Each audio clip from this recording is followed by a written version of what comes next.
to talk about the next generation propellant and propulsion systems for satellites in low orbit and beyond, please welcome our first startup, all the way from Elche, I believe. Big applause to Francho Garcia, CEO and co-founder at Arcadia Space.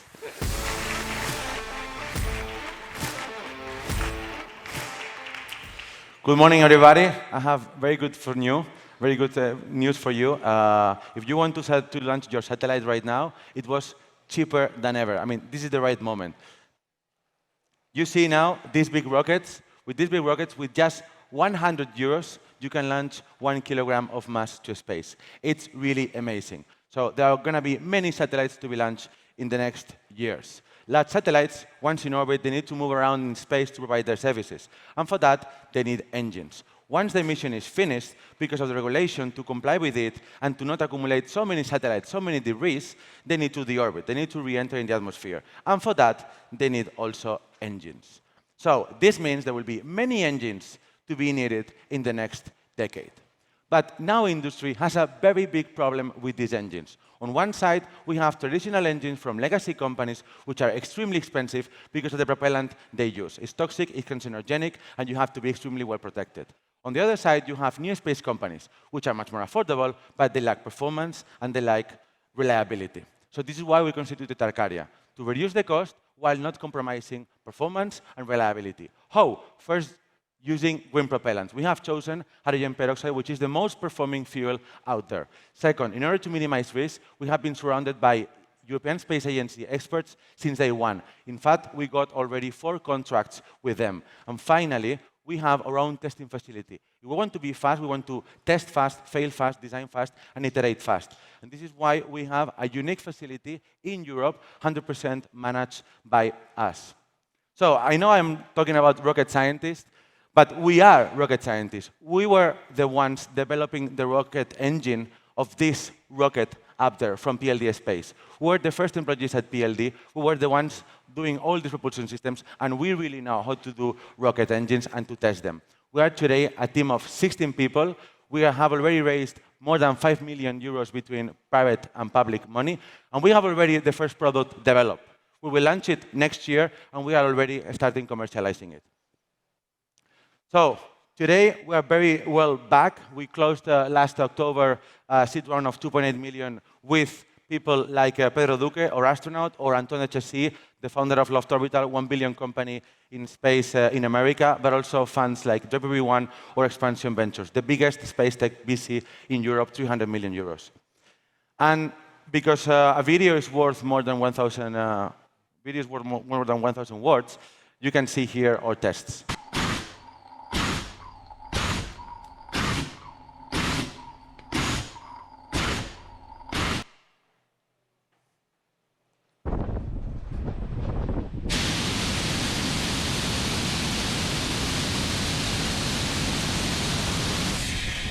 Next year, we will have our Series A, and if you want to back the next champion in orbital propulsion, you can contact me. I'm Francho Garcia, co-founder and CEO of Arcadia Space.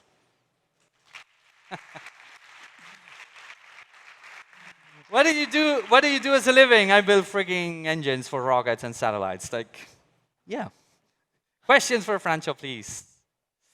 Okay, 2 here, and then we move to there. Make it short because we only have 2 minutes, please. Yeah, thank you very much for your pitches, David from the NATO Innovation Fund.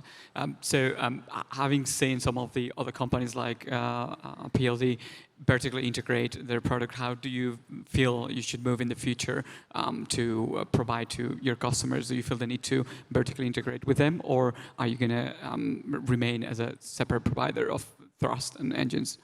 So we are very different from PLD. PLD does the rocket and brings the satellite to orbit. Then you need our propulsion to move on orbit.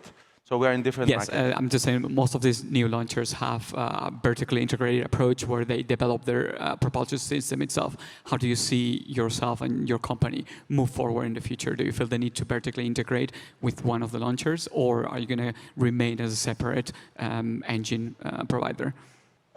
Okay, so in terms of supply chain, today we want to remain a propulsion provider because there is already quite a big market for that. We actually see that companies do not want to do propulsion.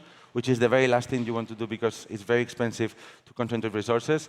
What we could do is to one day, and this is maybe the plan, to be a platform company instead of just a component company. Because it's the most complicated subsystem. You only have time for one more, so make it count.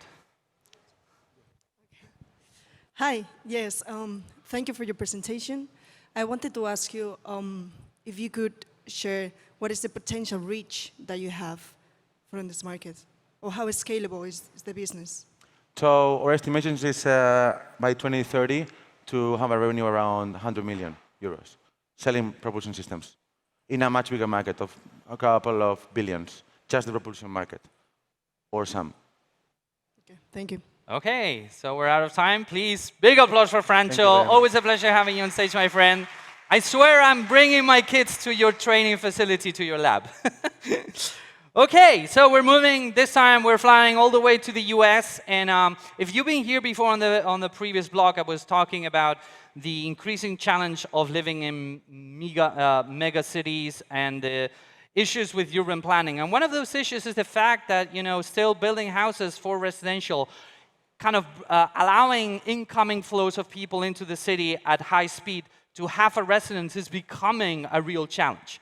So to change that, we have our next startup, where they've developed very advanced factory 3D printing technology to print homes where people are already living. They've been delivering for the past few years.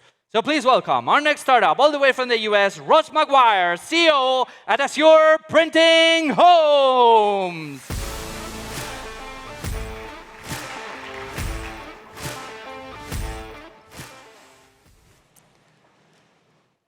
That little boy? Well, that was me. On London's edge where dreams ran free, engineering ideas I chased with glee.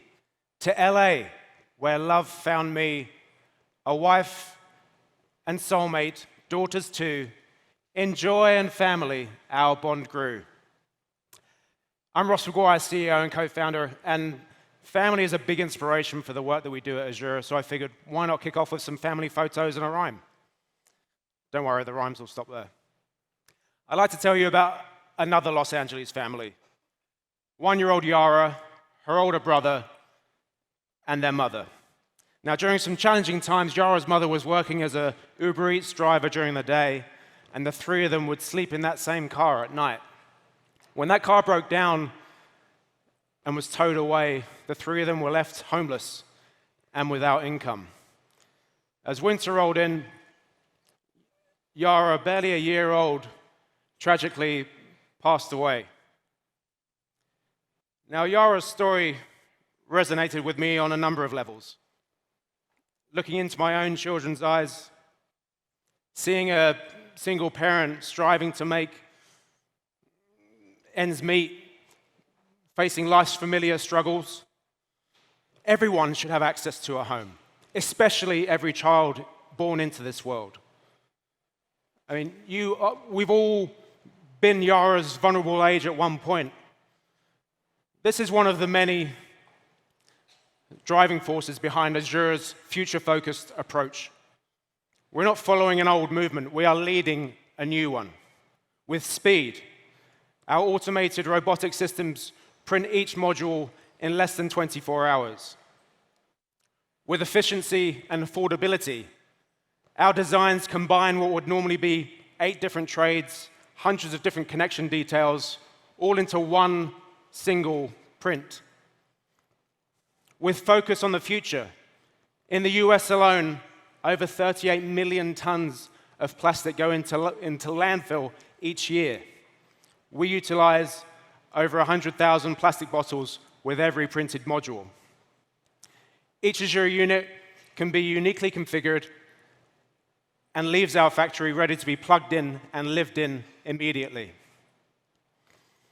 Our LA factory is capable of printing over 300 square meters per week, and we're due to open our second factory in Colorado later this year. We did close our seed round last year, but fear not, we have just started our Series A looking to raise $5 million US dollars. So I'll leave you with a quote from my 2 comedy heroes, Will and John, and I'll say, Investors, possibly you. Big applause. That was very cool. That was very cool. Thank you, man. Well, we had some inside information on how this pitch got crafted. It was very good. Thank you. Okay, questions for Ross, please. Judges.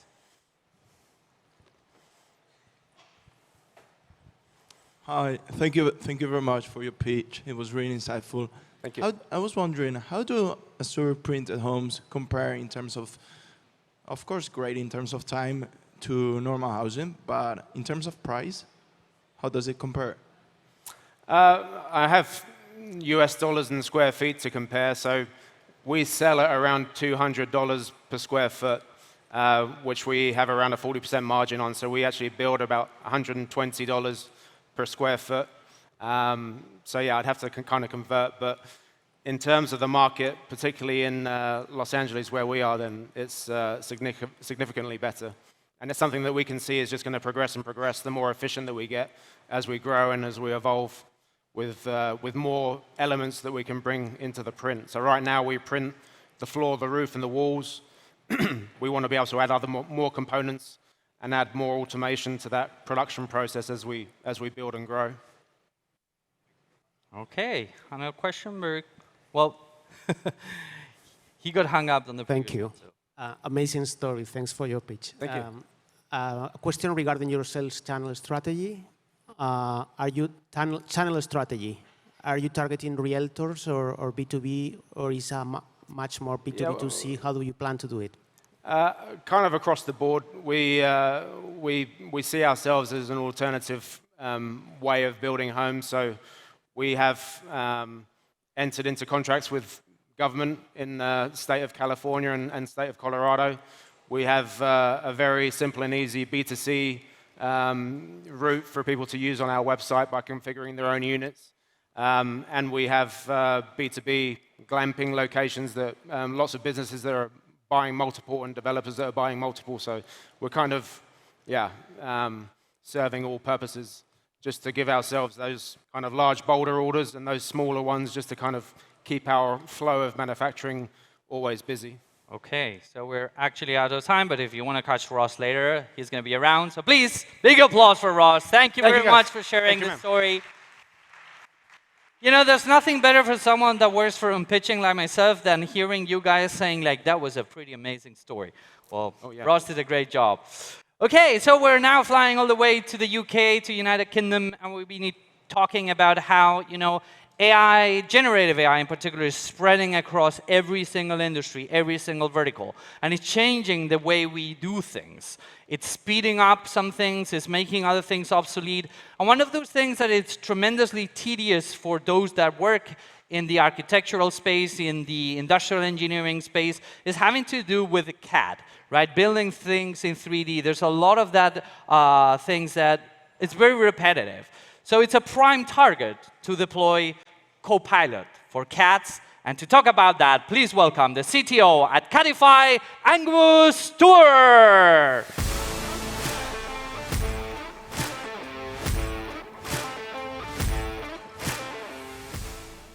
Hi, I'm Angus, CTO of Cadify. Imagine having your own senior engineer helping you design your innovative product ideas. At Cadify, that's exactly what we're building, and we think it's going to change the world. CAD, or computer-aided design, is essential for designing everything from screwdrivers to cars. It's a huge market. But it involves a lot of tedious and repetitive tasks that inhibit an engineer's ability to refine their ideas. We've talked to dozens of mechanical engineers, and they agree. CAD is tedious. Imagine I'm designing a keyboard, and I want to increase the size of the keys. That's 104 keys I have to modify. Not only that, I have to increase the spacing between them so they don't overlap. And finally, I have to increase the size of the keyboard itself to accommodate the new keys. Computers weren't smart enough to make these tedious changes for us until now. At Cadify, our vision is to build an artificial engineering intelligence that's geometrically aware, simulation-informed, and physically grounded. With AI, the bottleneck isn't how to build it, but what to build. We take care of the tedious stuff for you. Today, we're building a copilot that integrates with existing platforms. Unlike our competitors, with Cadify, you never have to leave your existing workflows. We're refining our product with our alpha testers and plan to launch a public beta soon, with subscription models for individuals and enterprise users to follow. We're also looking for partnerships to collect the CAD data that we need. We already have some secured, but we're always looking for more.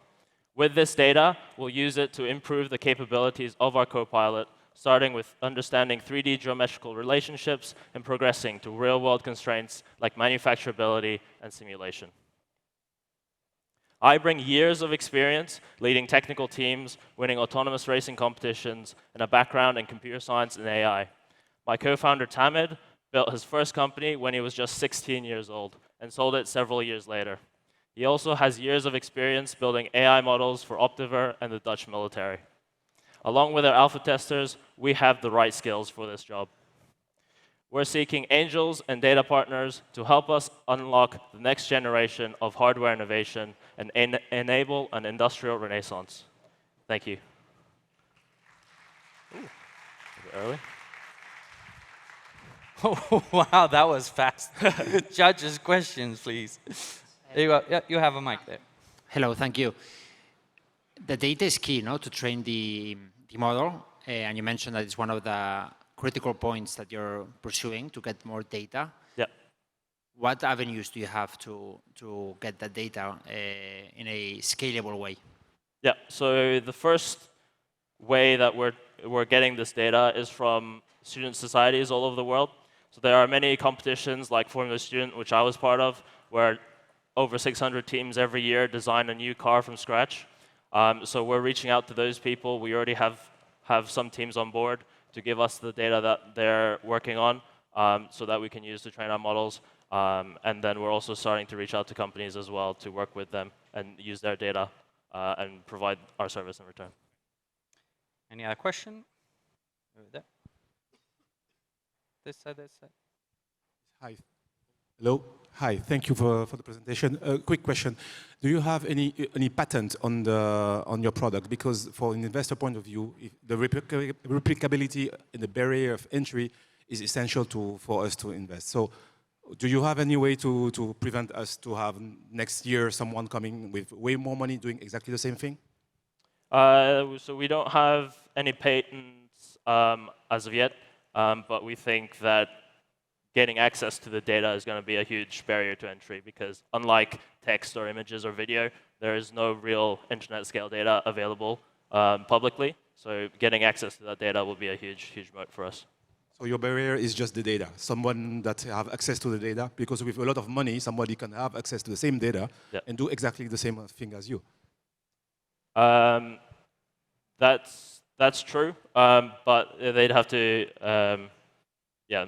By then, hopefully. Sorry, but sorry to be that blunt, but it's just replicability is something really important for an investor point of view. Yeah. We're out of time. Sorry. You can catch him later. Very brief.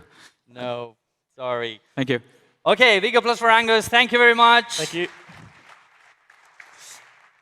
And in this case, we're flying back to Spain, and it makes me particularly proud because one of the things we have in the startup world is it's sometimes very hard to bring hard science and researchers out of the lab. And today, right now, you're going to see someone that has been working for many years in one of the biggest research institutions in Spain, which is called CSIC. And they're going to be talking about 3D printing, but not any 3D printing. I think some of the things we've seen in the trends in the past few years is this development of all these technologies and how we go from just, oh, whoa, this is fun, let's print some plastic stuff, to, oh my God, this is getting integrated into the fabric of all our manufacturing. And to talk about that, and not just any kind of 3D printing manufacturing, we're going to be talking about how to 3D print tissue regeneration, being able to 3D print elements for photovoltaic systems, or being able to print different filters for green energy generation and green hydrogen. So to talk about that, please welcome our next startup, all the way from Spain, Ana Fernandez, co-founder at Coldfeed for Print.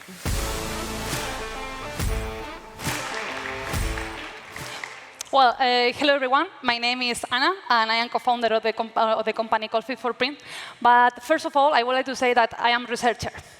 And you could think, why I am here, why a researcher is here in South Summit. Well, actually, I am doing exactly the thing that we usually do. We create knowledge and we generate new ideas. Time ago, in the 2020, a group of researchers, my research group, we create an innovative idea that right now is called Fit for Print, with the help, of course, of a business expert. Our idea was a new methodology, a methodology where we can upgrade the typical FFF 3D printer in order to print functional components for different technologies. In this case, it's a technology that is already patented, where we can incorporate in a polymeric vehicle, in a plastic, whatever material that you can imagine, in order to print customized pieces. And this process is universal, which is super important, it's circular, and it's sustainable. But why this process has value? Right now, as you have seen, with the Industrial Revolution, we can design anything that we have in our mind, every structure that we can imagine. And we can make anywhere, even in the space. But the problem is that we have a huge lack of raw material. And this is exactly the proposal of Colfit. In Colfit, we prepare different quality materials, raw materials, that can reach different technological niches that usually our competitors cannot reach. With this material, materials like graphene, materials like different ceramic and material, we can enter in different sectors that usually the 3D printing technology cannot directly enter. For example, one clear example is the biomedical sector or the implantology market, especially the dental market. Here we have a problem because the 3D printing is like a weak technology because it's difficult to find a balance between properties and customization. Our solution is filamentos or clinicos, which is a new filament that can be printed in-house directly in clinics and hospitals to create customized implants to the patients and also biodegradables. Like that, we can avoid the use of second surgeries, we increase the well-being of the patients, and also with a low-cost price, 8 euros per piece, affordable for all the population. So right now, in the end of this month, we will get the certification, the ISO sanitary certification, and we will launch Clinicos. Clinicos will be the first filament for 3D printing for create implant regenerative. This line is supported by other business lines that Colfit has, and also supported by our public project, our private project, and also because we are commercializing our filament around the world. So only with an investor of a small investor, we can reach 600,000 euros because we will move to another installation in order to highlight our line of clinicos. So, out of time. Well, if you have an idea, printing in 3D. Thank you very much, Anna. Big applause. How does it feel being outside of the lab? Yeah, it's a little bit complicated, nice, but they're nice people. Look at them. They're having fun. Yeah, they're friendly and yeah, so on. OK, judges, questions, please.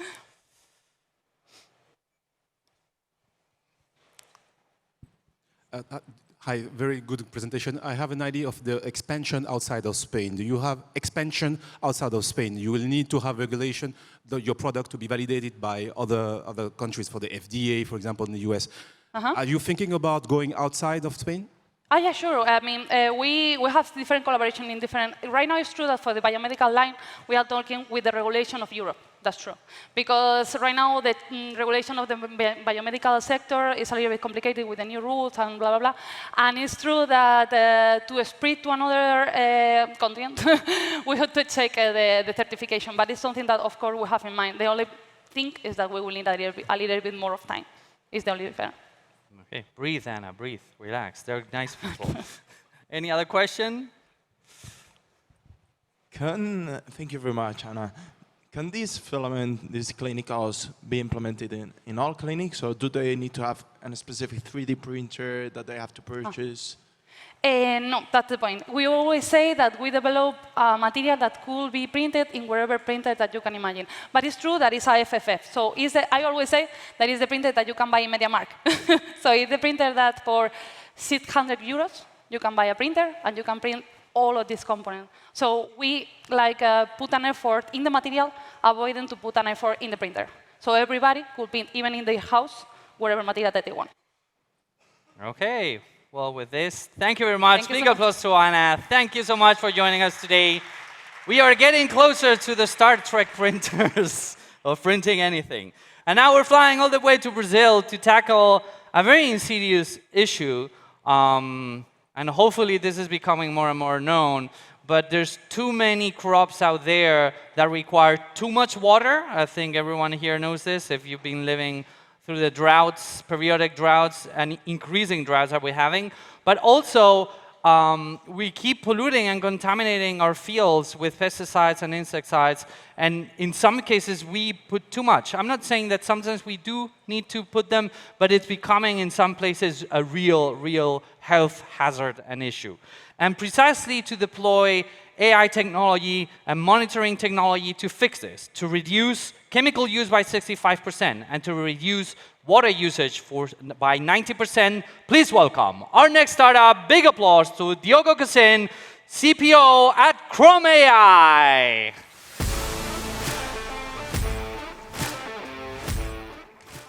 Hello, everyone. My name is Diogo Casin, CPTO at Chrome AI, and we built an artificial intelligence to achieve maximum agronomic efficiency. Similarly to the technology used in face detection and also autonomous vehicles, we use vision to monitor farms. Before Chrome AI, farmers had to go through the whole field to apply herbicides. But now, with our solution, they know exactly where to apply herbicides, and because they can spray exactly where there is weed, and also they reducing 65% the use of herbicides and water. Our technology works receiving as input drone images, processing these images, and then generating files for spot spraying. These files are already compatible with all the machinery that farmers currently have. They don't have to make any additional investment. Our business model is a subscription model. The price is $4 per hectare, and the immediate return of investment is $20 per hectare monitored. Because of this significant impact, we are working 9 of the 10 largest Brazilian groups in sugarcane, and recently we started working with soybean, and we are already working 2 out of the 5 largest Brazilian groups in this field. Our technology is our biggest differentiator. The AI model has the precision that the farmers need, and this technology has been validated in the main acceleration programs around the world in Brazil that we participated. We are growing at a fast pace. We expect for this year $4 million in annual recurring revenue, and also by the end of the year, we expect to achieve break-even. We are addressing a huge market and also a huge problem. Agriculture has a pressing need for more food because of the growing population, but it has to do that in a more sustainable way, and we are helping to solve this problem. We achieved these results with this amazing team. Our CEO and co-founder has a PhD in AI and also comes from a family of agronomic engineers. His co-founder and COO is a top farmer in Brazil, producing not only sugarcane but also soybean. He has a lot of knowledge in the problems and the needs that the farmers currently have. I am the CPTO in charge of the technology and the product. I have a master's degree in AI in Germany, and also I worked there in the AI team of Roche. Recently, we hired a very senior team of executives. For example, our VP of sales has 20 years of experience at Stoller, a big player in the agriculture industry. Thank you very much. That's it. Thank you. Very good. Thank you, Diogo. Okay, judges, questions, please. Let's see. There we go. We have one. Hello. Thanks a lot for the presentation. In terms of the product roadmap, can you walk us through the next features for your product, the ones that you have envisioned? Yes. We are planning to expand to different cultures, for example, cotton and corn in Brazil, but also in the USA. And also we have a platform that brings this value and these results to the farmer, but we are planning to expand this platform to embrace different parts of the the different parts that the farmer have, for example, planning the flights, planning the spot spraying application. So we want to embrace the whole journey to increase our defensibility. Okay. Any other question, judges? So far, so good? Okay. Well, big applause for Diogo. Thank you very much. Thank you. Muito obrigado. Okay, and we're staying with Portuguese, actually. This time we're going from Brazil to Portugal. Tiny little village called Mirandela, very close to Salamanca. Few people know it. If you like Porto wine, you've probably drove close by, okay? Any wine lovers here? Wine lovers? Raise your hand. Okay. Porto? Porto wine? Oh, wow, there was someone like, fuck yeah. Okay, well, then you should talk with them. But in this case, we're not going to talk about wines, but we're going to talk about a problem that was mentioned this morning, which is, we're increasingly creating digital twins of different factories, different industries, cities, but it's not as easy as it looks like, right? We see the digital twin and you go like, oh yeah, 3D model of whatever. To do that at high fidelity, at scale, anywhere, everywhere, that takes a lot of cowbell. So to talk about that, please welcome our next startup from Portugal, Manuel Lemos, CMO and co-founder of Enline.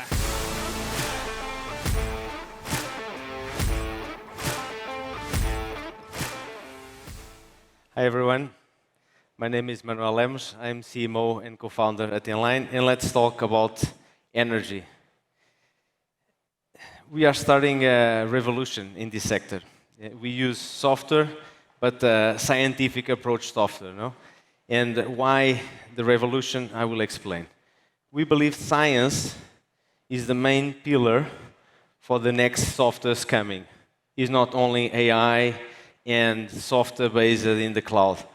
We need science. And this combination with science, software, and AI is what we created and we call the unique sensorless digital twin for energy assets. Where we apply this. Currently, we have customers from the generation, transmission, distribution, and consumption, high voltage and medium voltage. This is powered by AI, and we are driven with analytics, and we are using existing data. We have too much data. We have static data, dynamic data that we have real-time data, historical data, and we can also create synthetic data. No?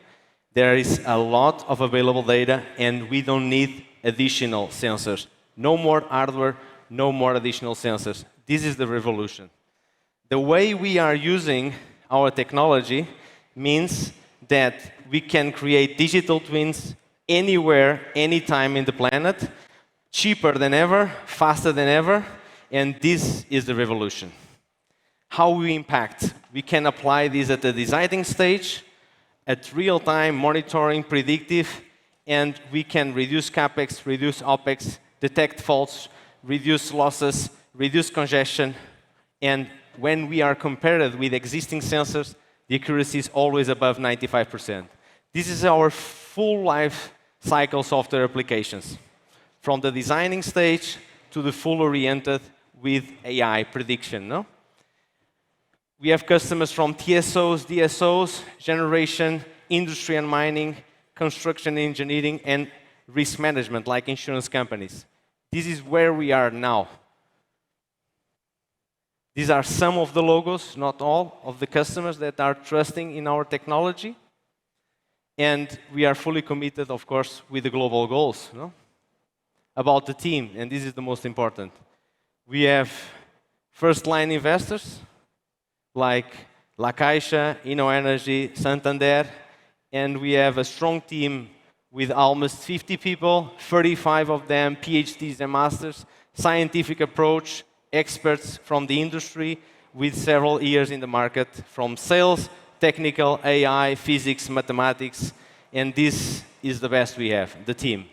Thank you very much. Welcome to this revolution. It's a pleasure to be with you today. Okay, muito obrigado, Manuel. I know which one was faster of you two. Okay.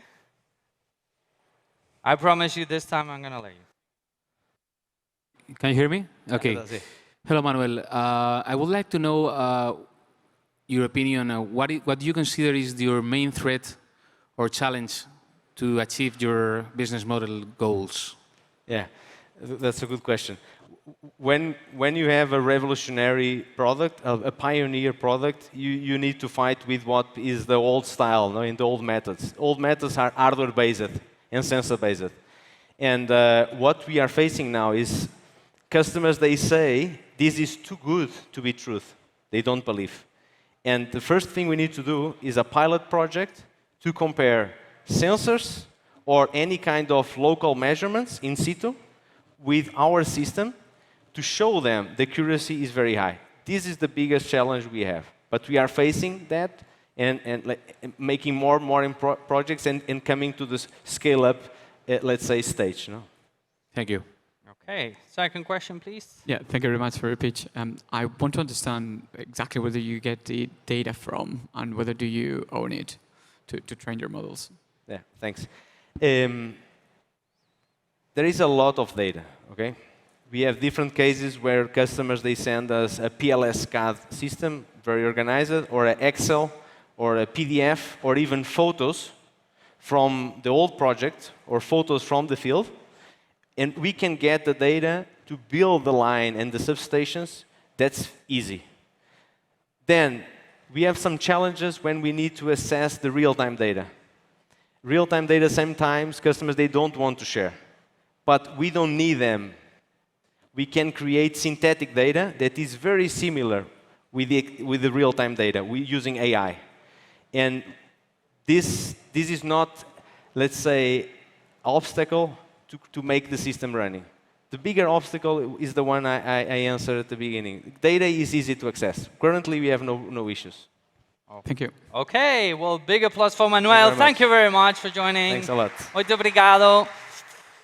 Okay, and we're on a Portuguese connection here. We're flying back to Brazil in this case. So we're going back to Brazil to something that's really, really cool, right? Have you ever thought about this fact?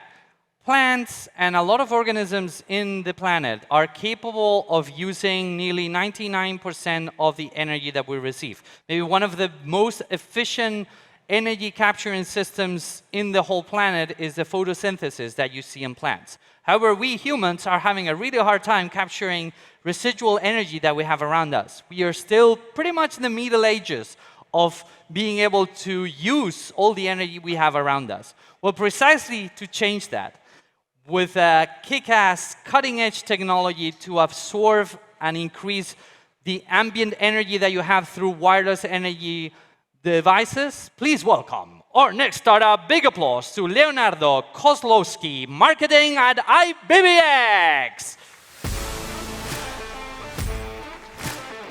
Hello, Madrid. Thank you for being here. My name is Leonardo Kozlowski, and I'm here to talk about wireless energy. And I'm not talking about wireless induction chargers. Today, I'll show our plans to transmit energy over the air, on the go. We believe that in a few years, everyone here will not only have a home Wi-Fi router, but also a wireless energy router. And I'll show you how. It's common for us to use energy from electromagnetic waves. Solar panels convert sunlight into electricity, right? But most of electromagnetic waves are invisible, passing through us right here. Our plan was to somehow do the same with those waves. So first, we discovered how much energy we could use with this award-winning equation. Then, we created an intrinsically small and flexible antenna, able to absorb energy across multiple wavelengths. Then, we filed patents in Brazil and USA to secure all of that. But no one starts by putting a new tech like that on a cell phone. It's a bit harder than it seems.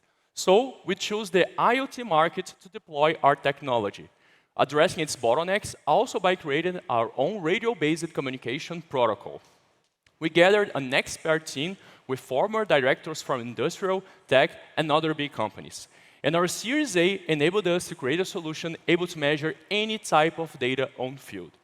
We have an online platform that uses AI to provide an integrated automation control and monitoring system with predictive insights. Harvesting ambient energy with our technology allows our batteries to last at least 3 years, and our proprietary protocol can connect hundreds of sensors over long distance, and our online platform can provide providing to the companies efficiency, cost reduction, sustainability, returning up to 10 times the value invested by our clients. After 14 months of operation, we have a solid business in 6 countries with great results and many applications. And until now, IBBX has been granted 4 patents for wireless energy in Brazil and USA, and with huge advances in wireless energy technology. We have this wireless Christmas tree and this circuit, which uses my body as an antenna to light up this LED. So we have a validated and patent technology with endless applications, a profitable IoT solution business, and mature technology for new devices. Our plans for the future includes expand our current operation and seek new applications for our technology, just like smartwatches, cell phones, and any other small devices. All of this pursuing our mission to free the planet from cables and batteries. Thank you.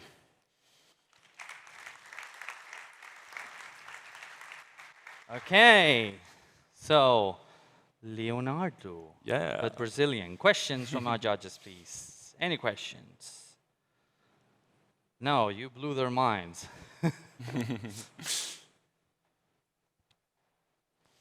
Thank you. I think there are a few companies trying to do this worldwide. If I'm not mistaken, SoftBank invested in a similar company. Sorry, could you just SoftBank invested in a similar company to yours of wireless energy. I don't know the name. I mean, how do you see the competition in a space that clearly is very attractive, but the engineering challenges are complex? Yeah. Well, we search if there's this exact technology that we are using is in use across the world. And we have those patents that we have in Brazil and USA validate that our technology is like our own. And we have like patented since the hardware, like the antenna that I said, that absorbs energy across multiple wavelengths. And we have like the technology from using or transferring this energy. So yeah, maybe it's like it's validating that our technology is unique. That's it. Any other Thank you question? very much. No? Big applause. Thank you. Thank you, Leo. So we're nearly there. 2 more startups for the block before we hit a panel and we can all like move and stretch and do things. I'll get you stretching in a second. So we're flying all the way to Spain to deal with a company that's pretty dear to our heart. They've been coming for many years here to South Summit, but it's still very, very relevant. As we keep developing more and more pharma compounds, there's still one tiny, teeny little detail about these things. It doesn't matter how advanced our chemical compounds are. It doesn't matter how good the chemistry in there is, if we cannot deliver it at scale to the body. And to do that, we also require technology for the delivery within the body. So to talk about that, and to talk about the next generation functional ingredients, please welcome our next startup talking about microencapsulation, Eduardo Cerezo, project manager at NuCaps.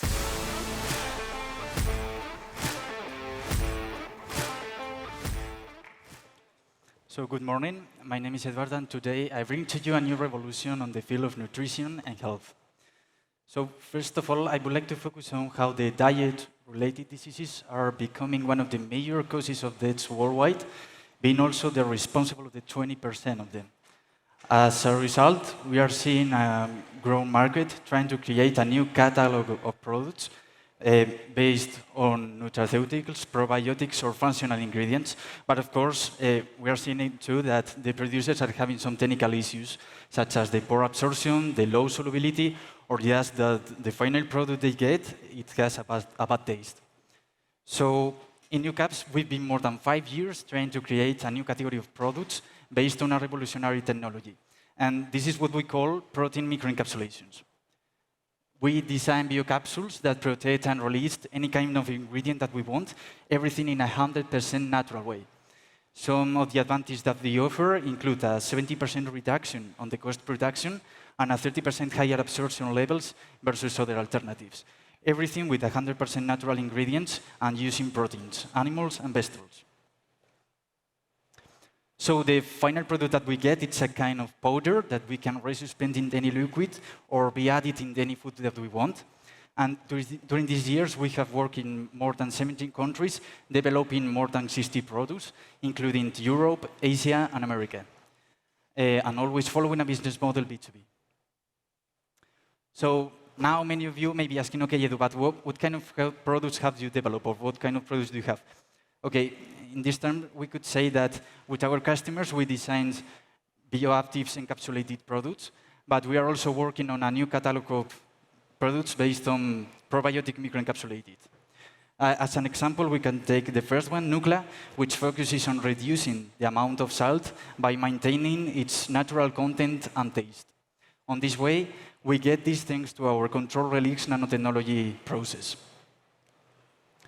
So NewCap's team is located in Pamplona, Navarra, and our main shareholders are located in Navarra too.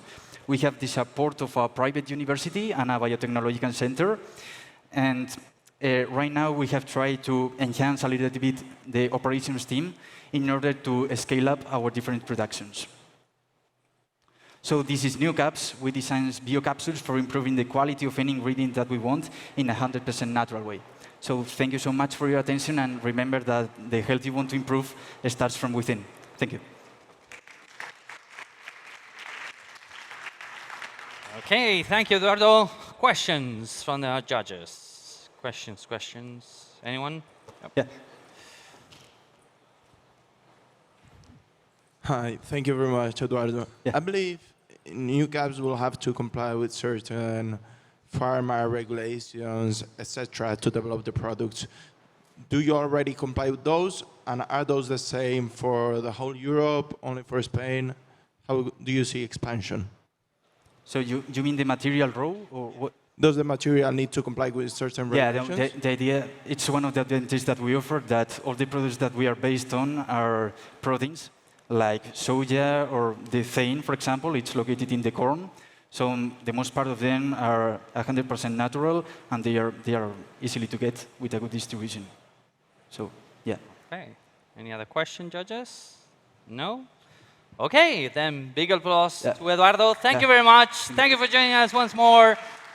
Okay, last one but not least, this is going to be amazing. We're flying all the way to Italy in this case to talk about not any kind of company. You know, there's been a lot of talk about designing systems for counterfeiting to make sure you recognize, certain objects and to make sure it's authentic. Well, we're taking it from the NFC scale, from the having a tag scale, all the way to the nano realm. So our next company, they've designed a nanomaterial, which is a nanomarker that blends with the actual fabric of whatever you're building, and it can allow them to recognize this and detect them anywhere at any point. So please welcome, all the way from Italy, Francesco Sanin, Chief Business Officer at Particular Materials. Okay. So, yeah, hi everyone. I'm Francesco from Particular Materials, and I'm here today to present Elementag, our traceability technology. So let's start from why Elementag, and for this, let's go on a little journey. So imagine you just bought a new watch, or a new luxury handbag, or even just a regular pair of sneakers. Today, most of the time, you're given the opportunity to claim ownership of that item by accessing a digital certificate or an NFT. Typically, what happens is that you are redirected through an NFC or a QR code. The thing is that these technologies are quite fragile, so they can be copied, damaged, or even simply removed, and the underlying item can be swapped with a counterfeit. So there is always a missing link between digital and physical. These might seem like a niche, potentially silly example, but it can also be transposed in many other industrial contexts, where you have a raw material that is never physically traced, but you always tag like the container, the barrel, the bag, but almost never the material itself.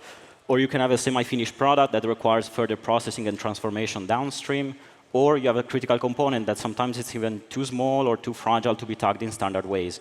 So for all these reasons, but also to fight illicit trade and counterfeiting, and to meet the new regulatory standard imposed by Europe, we believe that new solutions are called for.